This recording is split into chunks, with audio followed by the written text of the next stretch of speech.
एक घने जंगल के बीच एक लड़की धीरे धीरे अपनी पैंट उतारने लगी। लड़के ने उसकी गोरी टांगों पर एक नजर डाली और कुछ ज्यादा ही सोच लिया। तभी लड़की ने अपनी शॉर्ट्स फेंकी और बिना कुछ कहे सीधे गहरी खाई में कूद गई। ये देखकर लड़का चौंक गया। पहले तो उसे लगा कि शायद उसकी गर्लफ्रेंड कोई नया मजाक कर रही है। वो जोर जोर से चिल्लाने लगा, लेकिन कोई जवाब नहीं मिला। उसके मन में डर बैठ गया। उसने फौरन अपना बैग और कपड़े उतारकर एक गहरी सांस ली और सीधे नीचे पानी में कूद गया। जैसे ही वो पानी से ऊपर आया, उसने चारों ओर देखा, लेकिन लड़की कहीं नहीं दिखी। अब तो लड़का पूरी तरह घबरा गया। अगर सच में कुछ हो गया तो वो खुद को कभी नहीं संभाल पाएगा। डरते डरते वो फिर से पानी में डुबकी लगाता है और हर कोना ध्यान से देखने लगता है। तभी उसके सामने एक काली परछाई नजर आती है। वह जल्दी जल्दी तैरता हुआ उसके पास जाता है। पास पहुंचते ही वह देखता है कि वह कोई और नहीं, उसकी गर्लफ्रेंड ही है, मगर वह हिल भी नहीं रही थी। लड़के का दिल बैठ गया, पर तभी लड़की एकदम से हंसने लगती है। उसे समझ में आ गया कि यह सब एक मजाक था। वह गुस्से से भरा, लेकिन जैसे ही उसने उसकी प्यारी सी मुस्कान देखी, सारा गुस्सा हवा हो गया। फिर दोनों नदी में मस्ती करने लगे, पर उन्हें यह नहीं पता था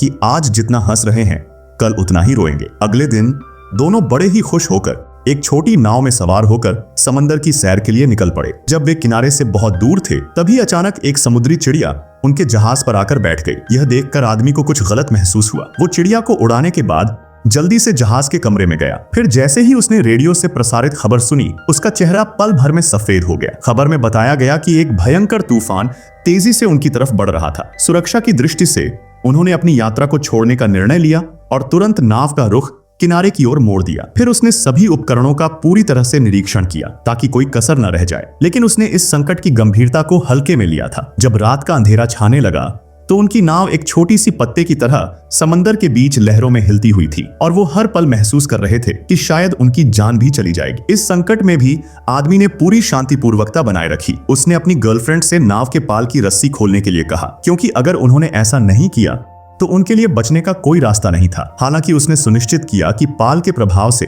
नाव पर कोई नुकसान न हो, लेकिन लहरों की ताकत से वह बुरी तरह घबराया हुआ था। अब उनके पास एक ही रास्ता था, रेडियो के जरिए मदद के लिए बाहर से संपर्क करना और फिर मन ही मन यह प्रार्थना करना कि कोई और अनहोनी न हो। लेकिन जैसे जैसे चिंता बढ़ी, वैसे वैसे लहरें और भी प्रचंड होती गईं, जैसे एक विशालकाय जानवर उनका पीछा कर रहा हो। लहरें उनकी नाव को इधर उधर पटक रही थीं। फिर अचानक एक तेज लहर आई, लड़की को समुद्र में बहा ही ले जाती, लेकिन उसके बॉयफ्रेंड ने तेजी से पकड़ लिया, जिससे वह गिरने से बच गई। एक के बाद एक खतरा टलता गया। दोनों को लगा कि अब शायद भगवान ने उनकी सुन ली है, अब तूफान खत्म हो जाएगा। मगर तभी अचानक समंदर में एक बहुत ही विशाल लहर उठी, इतनी बड़ी कि जैसे आसमान जमीन सब निगल जाएगी। ऐसे नाजुक समय में लड़के ने तुरंत लड़की से कहा कि वह जहाज के केबिन चली जाए, जबकि वह खुद बाहर रहकर दिशा नियंत्रित करता रहा। लेकिन लहर की विशालता के कारण वो खुद को संभाल न सका और जहाज से टकराकर बेहोश हो गया। इधर केबिन में लड़की भी बेहोश हो गई। अगले दिन लड़की की आंख खुलती है, चारों ओर बस पानी ही पानी। वह देखती है कि कमरा पूरी तरह बिखरा हुआ है और ऊपर से गिरती पानी की बौछार भी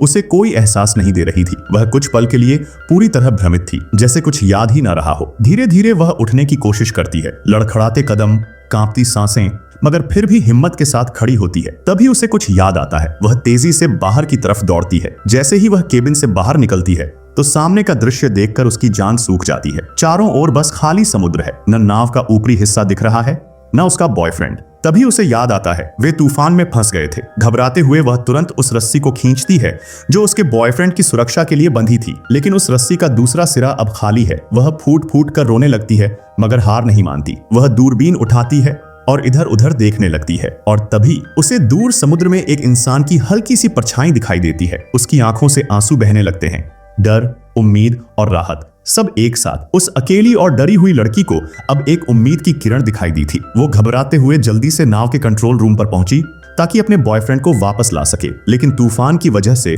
इंजन पहले ही खराब हो चुका था और स्टीयरिंग व्हील भी ऐसा लग रहा था जैसे जाम हो गया हो, बिल्कुल भी हिल नहीं रहा था। उसे जल्दी ही समझ आ गया कि शायद जहाज के पीछे कुछ फंसा हुआ है। वो तुरंत बगल में जाकर कचरा हटाने लगी। उसने रस्सी को पकड़कर धीरे धीरे सफाई शुरू की ही थी कि अचानक एक झटका लगा और वो खुद समंदर में गिर गई। समंदर में गिरते ही वो घबरा गई और जोर जोर से हाथ पांव मारने लगी, लेकिन ऊपर से कपड़ा उसके ऊपर गिर गया। अब वो उसमें उलझ चुकी थी। जितना जोर लगाती उतना ही फंसती जाती। पर शुक्र था कि समुद्र की लहरों की हलचल ने कपड़े को थोड़ा सा हटा दिया। उसने मौका देखा और फुर्ती से किनारे की तरफ चढ़ आई। लेकिन अभी वो ठीक से सांस भी नहीं ले पाई थी कि देखा नाव तेजी से बहती जा रही थी और अब तो आंखों से भी ओझल होने वाली थी। इतने में उसके अंदर जैसे अचानक कोई ताकत आ गई। ये नाव ही उनकी आखिरी उम्मीद थी। अगर अब चूक गई तो दोनों का बचना नामुमकिन था। उसने पूरी ताकत लगाई और आखिरकार नाव तक वापस पहुंच गई। थकी हुई, कांपती हुई वो बस सांसें खींच रही थी, मगर उसके पास रुकने का वक्त नहीं था। जैसे ही उसने देखा कि उसका बॉयफ्रेंड अब बहुत करीब है,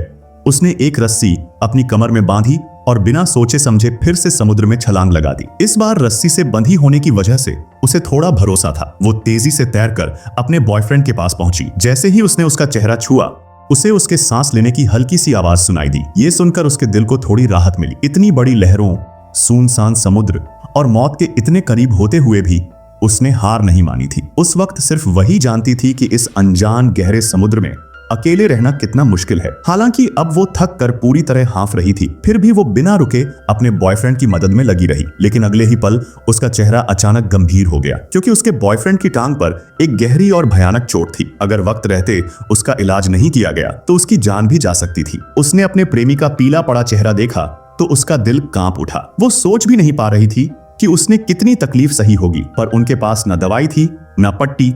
इसलिए जैसे तैसे 2 लकड़ी की तख्तियां ली और चोट पर बांध दी ताकि खून रुक सके। हालांकि दोनों तूफान से बच निकले थे, लेकिन खुशी फिर भी नहीं हो रही थी, क्योंकि अब उनकी नाव पूरी तरह से खराब हो चुकी थी और समंदर में बिना किसी दिशा के बस बह रही थी। अब उनकी जिंदगी उनके हाथ में नहीं थी। सब कुछ हवा और लहरों के हवाले हो चुका था। हालात और भी बुरे तब हो गए जब अगली सुबह बॉयफ्रेंड की टांग पर बंधी पट्टी खोली तो देखा जख्म अब सड़ने लगा था। अगर यही चलता रहा तो वो शायद जिंदा ना बच पाए। लेकिन इससे भी बड़ी चिंता, अब उनके पास खाने और पीने के लिए कुछ भी नहीं बचा था। हर तरफ से मुसीबतें आ चुकी थीं। अकेली और डरी हुई लड़की बिल्कुल टूट चुकी थी। दिन रात गुजरते रहे और अब तक वो 3 दिन और 3 रातों से समंदर में भटक रहे थे। उसे लगने लगा था कि शायद अब उनका आखिरी वक्त आ गया है। लेकिन तभी अचानक एक जोरदार सीटी की आवाज आई, जैसे कोई बहुत बड़ा जहाज पास हो। उसने चौंक कर ऊपर देखा और सामने जो नजारा था वो उसे हैरानी और खुशी से भर गया। एक बहुत बड़ी जहाज उनके सामने खड़ा था। लड़की खुशी से झूम उठी और तुरंत खड़ी हो गई। महिला ने पहले से तैयार रखी गई सिग्नल गन निकाली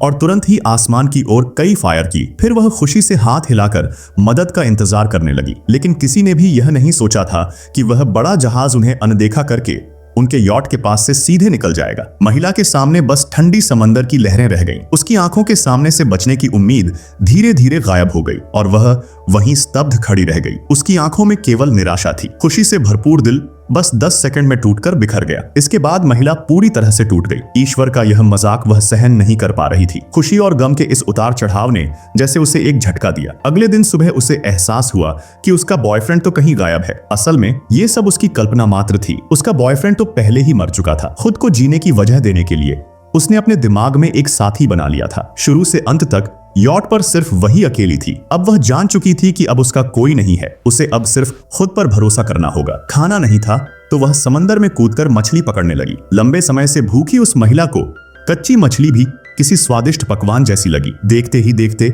41 दिन बीत गए और वह अपनी इच्छा शक्ति के दम पर जिंदा रही। अब वह महिला यॉट पर बिल्कुल एक लाश की तरह बैठी थी। यहाँ तक कि समुद्री पक्षी भी उसे मरा हुआ समझकर यॉट पर उतर आए। पर जो बात दूसरों को आम लगी, महिला को बेहद हैरान कर गई, क्योंकि जहां पक्षी होते हैं वहां जमीन पास ही होती है। उसने कांपते हाथों से दूरबीन उठाई और सच में दूर कहीं जमीन दिखाई दी। महिला लड़खड़ाकर खड़ी हो गई। उसे यकीन नहीं हो रहा था कि जिसे वह इतनी मुश्किल से खोज रही थी वह बचाव तो इतना पास था। उसे अब पूरा विश्वास हो गया था वह अब बच जाएगी। दोस्तों, ये फिल्म एक सच्ची घटना पर आधारित थी। यदि आपको मेरा काम पसंद आया हो तो लाइक, शेयर और कमेंट जरूर करें और सब्सक्राइब भी। धन्यवाद।